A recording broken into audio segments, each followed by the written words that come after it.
all your asses. And he didn't get a court order to do it. Clear violation of the Fourth Amendment.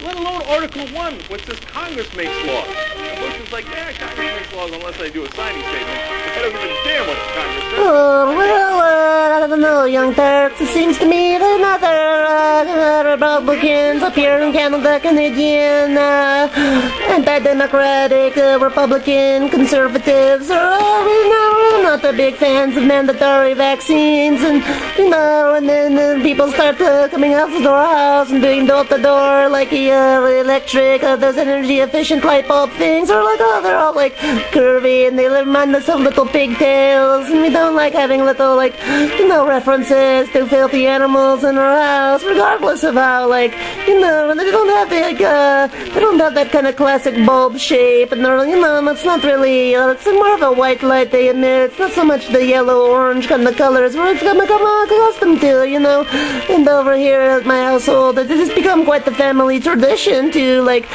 get together as a family and change light bulbs together. Talk about how I don't want, like, needles and stuff. Like, oh yeah, it's just the cold, it's just some viruses. They're just little bugs. You can't really, give them too much credit and stuff. And I don't know. They're talking about that Ben Gills guy. Trashing Glenn Beck again. But you have to realize he's quite, he reminds me of like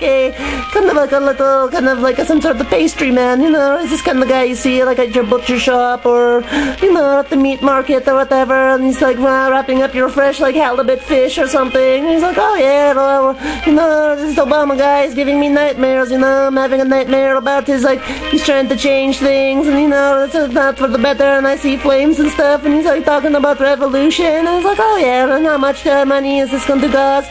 And then he's like, oh, for the fish, he's like, oh, maybe it's like $3.50 or I don't know, whatever it costs. I'm not really sure, but whatever. Bush is in the Fourth Amendment. He's the president, and he wrote the Fourth Amendment anyway. And it's just like some little harmless, like, sometimes when your mom's on the phone and you listen on the other end, that's pretty much all it was. He's just like, I want to see what mommy's talking about with her friends, so that's all. So don't make it such a big deal, alright? Bye.